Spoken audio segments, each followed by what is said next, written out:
nabuhay pa rin daw ang pork barrel at naisingit pa rin daw ito sa 2017 national budget ayon kay Senator Panfilo Lacson.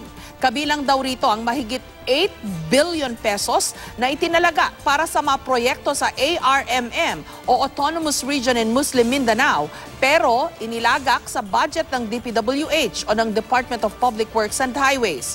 Pero giit ng Administrasyong Duterte, walang pork barrel sa 2017 national budget. May report si Rafi Tima.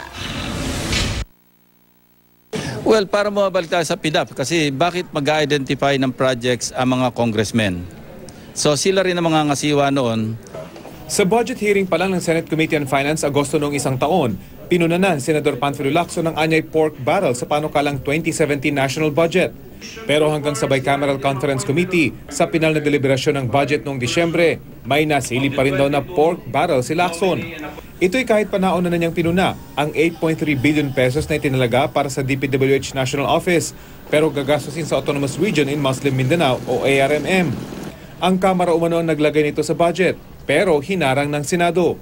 Inilipat ng Senado ang pondo sa CHED para sa libreng tuition ng mahihirap na estudyante. Pero matapos lagdaan ni Pangulong Duterte ang 3.35 trillion pesos na budget, hindi naman daw nawala sa DPWH ang 8.55 billion pesos na ipinatanggal ng Senado ani Lacson. At hindi lang daw ito. Nadagdagan pa umano ng 497 million pesos ang budget ng DPWH. Pero kinuha naman daw ito mula sa Calamity Fund. Suma total, may dagdag na mahigit 9 billion pesos ang DPWH budget. Ang nakalulungkot ani Lacson, tila isinasakripisyo ang mga biktima ng kalamidad para sa mga politikal na pabor at alyansa. Lumapit daw kay Lacson ang mga kongresista sa ARMM para umapela noong pinagdedebatihan pa sa plenaryo ang budget. Sinabi raw naman ito sa kanya na tig 1.5 billion pesos lang sila. Pero may iba raw ng mga kongresista na may 5 billion pesos ang matatanggap na alokasyon.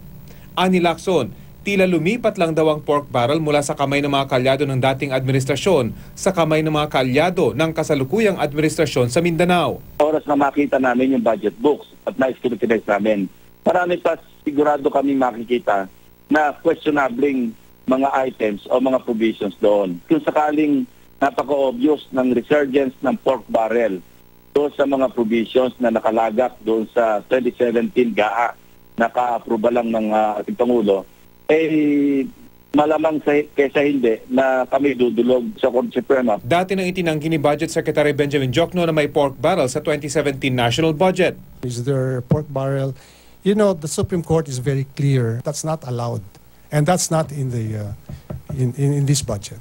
As you know, I'm one of the petitioners against DAP and PDAF, okay? Nanindigan din ng Malacanang na sumusunod sa desisyon ng Supreme Court tungkol sa PDAF o Priority Development Assistance Fund at DAP o Disbursement Acceleration Program ang 2017 budget. Ang DPWH daw ay responsable sa mga natukoy na proyekto gaya ng pagsasaayos at pagtatayo ng mga struktura sa mga lugar na naapektuhan ng mga kalamidad. Tutol daw ang Pangulo sa pagbibigay ng pabor sa mga partikular na individual kahit pa mga kaalyado. Noong November 2013, dineklara ng Korte Suprema na labag sa saligang batas ang PDAF o mas kilala sa tawag na pork barrel. Ito ang discretionary fund na binibigay noon sa mga mambabatas. Pero dahil napakikialaman ng mga mambabatas ang pagpapatupad sa mga proyekto na responsibilidad ng ehekutibo, ayon sa Korte Suprema, nilalabag nito ang prinsipyo ng separation of powers. Rafi Tima, GMA News.